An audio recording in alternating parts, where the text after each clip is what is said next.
এই রায়পুর মধ্যমপাড়া সবাই আমরা কিন্তু মোফাজ্জল আলম ভূঁইয়ার অনেক ভালোবাসি এবং কি আমরা সবাই মিলি ওনারে ফাঁসও করাইছি।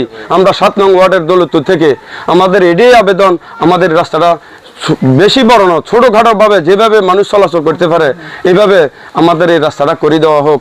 আমার রাস্তাটা চলাফেরা করতে খুব কষ্ট হইতেছে। রাস্তাঘাটে বাজারে ছেলে মেয়েরা স্কুল যেতে পারে না, একটা গাড়ি চলতে পারে না। যদি আই সচক্ষে দেখেন বিশ্বাস করতে পারবেন। আমরা রাস্তাটা দিয়ে হাঁটাচলা করতে পারি না, আমরা ছেলে মেয়েরা স্কুল মাদ্রাসা যেতে পারে না এবং পানি এবং ফ্যাট আমরা বাড়ি থেকে বাড়িতে পারি না, আমরা অনেক কষ্টের মধ্যে আছি। আপনারা একটু সহযোগিতা করে আমরা রাস্তাটা জরুরিভাবে করে দেন। আমার নাম মোহাম্মদ দেলোয়ার হোসেন, আমি রায়পুরের বাসিন্দা, রায়পুর মধ্যমপাড়া। এই রাস্তাটা দীর্ঘ 4-5 বছর ধরে এই কাদা বিভিন্ন সমস্যার কারণে মানুষের যাতায়াত অন্তত 100 ফ্যামিলি এখানে আছে। ছেলে মেয়ে স্কুল মাদ্রাসা যেতে পারে না। এখানে রায়পুর একটা দাখিল মাদ্রাসা আছে, একটা সরকারি প্রাথমিক বিদ্যালয় আছে, 100 ফ্যামিলির ভিতরে 100 ছেলে সন্তান আছে, তারা কেউ যাইতে পারে না।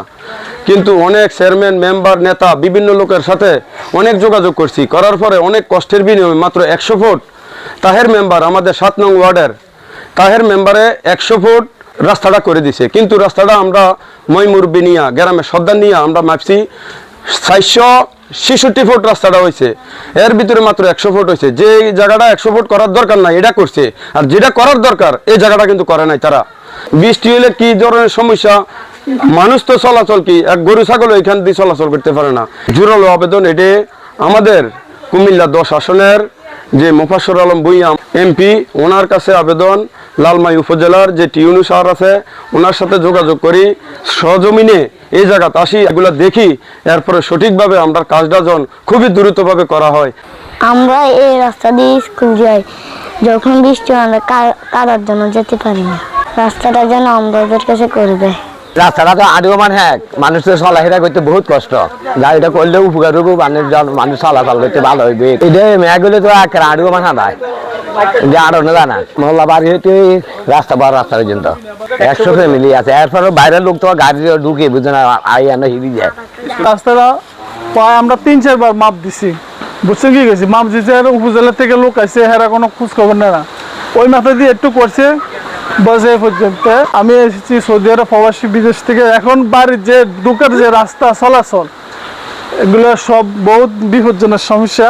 আমার নাম হুমায়ুন কবির, রায়পুর মধ্যমপাড়া রাস্তার শামসুর সর্দারের বাড়ি থেকে বকুলের বাড়ি, এরপরে আবার হরিদের বাড়ি থেকে রায়পুরের পূর্ব ভাড়া মসজিদ পর্যন্ত এই রাস্তাটা নিয়ে আমরা খুব কষ্টে আছি। আওয়ামী লীগের সময় বারবার করি কয়েকবার দরখাস্ত করা হয়েছে, যে কোনো কার্যকরিত হয় নাই। এখন আমার ওকুল আবেদন, আমার রাস্তাটা চলাফেরা করতে খুব কষ্ট হইতেছে। রাস্তাঘাটে বাজারে ছেলে মেয়েরা স্কুল যেতে পারে না, একটা গাড়ি চলতে পারে না। যদি আই সচক্ষে দেখেন বিশ্বাস করতে পারবেন। তো যেভাবে হোক আমার অনুরোধ, মোফাজ্জল ভূঁইয়া এমপি সাহেব এবং টিনু সাহেব, আপনাদের দৃষ্টি আকর্ষণ করছি, আমার রাস্তাটা যেভাবে হোক একটু দেখেন কষ্ট করিয়া, আর না হলে আমার রাস্তাটা যেভাবে হয় ব্যবস্থা করেন। বর্ষাকালে একটা পাও রাখতে পারি না।